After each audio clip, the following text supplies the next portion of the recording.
Hello, everyone. Welcome back to Storytime with Mrs. Baker. Today, I'm going to read to you another story from one of my very favorite authors, Mr. Robert Munsch. This storybook is illustrated by one of his friends named Michael Marchenko, who illustrated many of Robert Munsch's books. If you have Robert Munsch books in your home, I would encourage you to take a look at who illustrated each one and see how many of them Michael Marchenko illustrated. This book is called Cookies. Yesterday we talked a little bit about one of the things that good readers do, which is to preview the book, like taking a picture walk and making predictions. So we're going to do a little bit of that again today. So as I flip through the book for you, and give you a preview, see if you can make some predictions about maybe something you already know from looking at the pictures and what you think might happen next. Do you have any questions that come up as you look at the pictures? Good readers ask a lot of questions as they read. They might wonder what's going on in this story. Or, oh, that's weird. How does that go with the rest of the story? Sometimes good readers even need to ask, does what I'm reading make sense? Do I need to go back and check and use some of the strategies that I've learned to make sure I've gotten the words right? Oh dear. When you look at this character's face, does that remind you of anything that you've experienced in your life?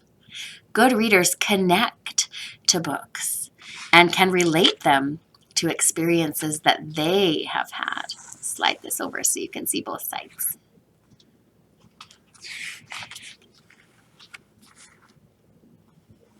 That is a monster-sized cookie. I can't connect to that in real life, but my tummy can connect to that because I'm pretty hungry and I would like a cookie.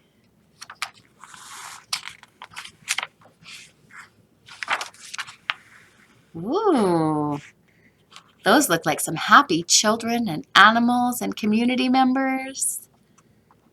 I hope that you were able to make some predictions as we flipped through the book and took our preview. I will read it to you now and I hope that you enjoy. Cookies by Robert Munsch, illustrated by Michael Marchenko. Here's a recipe for play clay. Perhaps this is something that you might like to do at home if you have the ingredients. In a pot, heat till it's boiling 1½ cups of water and ½ cup of salt. Once those are boiling, you add 2 teaspoons of food coloring if you have it, 2 tablespoons of alum, and that's something that you can find at the grocery store with the spices, 2 tablespoons of salad oil, and any cooking oil will do if you have canola oil or olive oil or avocado oil or grapeseed oil or any kind of oil in your pantry. And 2 cups or more of flour, and then you knead it just like bread. And to knead means to manipulate and press and punch and roll until it turns into a dough. And once you've made your dough or your play clay, make sure that you store it in plastic wrap or in a sealed container so that it doesn't dry out. If you decide to use this recipe at home, please make sure that you have some help because it does require the use of a stovetop, which can be very dangerous. If you would like some non-heat recipes, contact your teacher and we have lots of those available for you as well.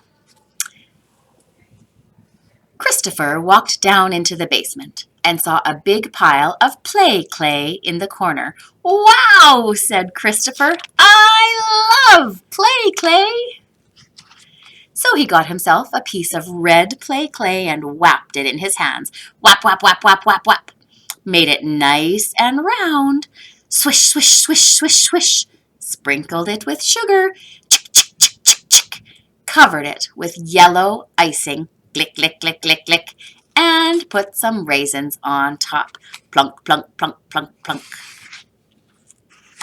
Then Christopher went upstairs and said, "Mommy, look! Daddy made you a cookie." "Oh," said his mother, "that's so nice. I didn't even know he could cook." I have a prediction right now. Can you predict what might be coming in the story? So she picked up that cookie and took a big bite. Scrunch! And she yelled, "Yuck! Pwah! Splach! Play, Clay! Blah, blah, blah, blah." My prediction was right. Was yours? She ran to the bathroom and washed out her mouth for a long time. Scritch, scritch, scritch, scritch, scritch, scritch. While his mother was washing out her mouth, Christopher got himself another piece of red play clay. He whapped it in his hands. Whap, whap, whap, whap, whap. Made it nice and round. Swish, swish, swish, swish, swish. Sprinkled it with sugar. Chick, chick, chick, chick, chick. Covered it with yellow icing. Click, click, click, click, click. And put some raisins on top. Plunk, plunk, plunk, plunk, plunk. Then he went upstairs to find his father. Christopher said, "Daddy, look, Mommy made you a cookie." "Oh," said his father, "that's so nice. It's been a long time since your mother made me cookies." So he picked it up and took a big bite. Scrunch. Any predictions of what might happen on the next page? And he yelled, "Yuck! Pwah! Splach! Play, Clay! Blah, blah, blah, blah." That cookie tasted so bad, he ran to the bathroom and washed out his mouth. Scritch, scritch, scritch, scritch, scritch, scritch. You know, if so many of these words are the same, I bet you can start to read along with me. By the time his father and mother came out of the bathroom, Christopher was late for school. So they called up the teacher and said, "Christopher is giving people play clay cookies." "Don't worry," said the teacher. "I know just what to do." Are you ready to help me read? She got herself some red play clay and whapped it in her hands. Ready? Whap, whap, whap, whap, whap. She made it nice and round. Ready? Swish, swish, swish, swish, swish. Sprinkled it with sugar. Chick, chick, chick, chick, chick. Covered it with yellow icing. Glick, glick, glick, glick, glick. And put some raisins on top. Ready? Plunk, plunk, plunk, plunk, plunk. Then she put the cookie on Christopher's chair. When Christopher came in, he said, "Look at the lovely cookie." He picked it up and took a big bite. Ready? Scrunch. And he yelled, "Yuck! Pwah! Splach! Play, Clay! Glah, glah, glah, glah." That cookie tasted so bad, he ran to the bathroom and washed out his mouth. Burble, burble, splat, split, blah! When Christopher came back from the bathroom, the teacher said, "And now, would everyone like to make some real cookies?" And the class yelled, "Yes!" Whew. As a teacher, this page gives me nightmares. Look at the mess. And when Christopher was done with his cookie, my goodness, look how big it is. He took it home to give to his mother and father.